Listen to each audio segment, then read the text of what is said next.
आज काय पंढरपुरात आलाय नामदेव पायरीचं दर्शन घेतलं काय? मी पंढरपूरला नेहमी वारकरी म्हणून येतो.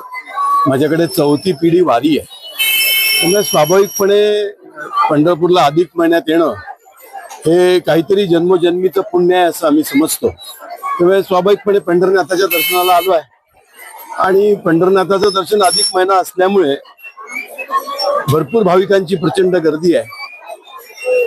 आमचे आजोबा आम्हाला नेहमी सांगायचे अशा वेळेस कळसाचं दर्शन घ्यावं आणि नामदेव पायरीवर उभं राहून डोळे मिटून पंढरनाथाच्या चरणावर आपण मस्तक ठेवतोय असा विचार करावा.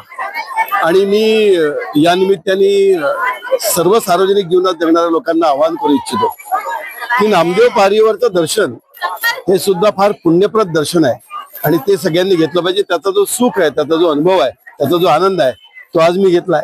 आजोबांनी सांगितलेली प्रमाणे आज वारी पूर्ण झाली अधिक महिन्यात.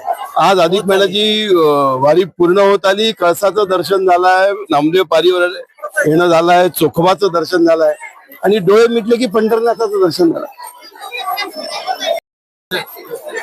आज काय पंढरपुरात आलाय नामदेव पायरीचं दर्शन घेतलं काय? मी पंढरपूरला नेहमी वारकरी म्हणून येतो. माझ्याकडे चौथी पिढी वारी आहे. त्यामुळे स्वाभाविकपणे पंढरपूरला अधिक महिन्यात येणं हे काहीतरी जन्मोजन्मीचं पुण्य आहे असं आम्ही समजतो. त्यामुळे स्वाभाविकपणे पंढरनाथाच्या दर्शनाला आलो आहे आणि पंढरनाथाचं दर्शन अधिक महिना असल्यामुळे भरपूर भाविकांची प्रचंड गर्दी आहे. आमचे आजोबा आम्हाला नेहमी सांगायचे अशा वेळेस कळसाचं दर्शन घ्यावं आणि नामदेव पायरीवर उभं राहून डोळे मिटून पंढरनाथाच्या चरणावर आपण मस्तक ठेवतोय असा विचार करावा.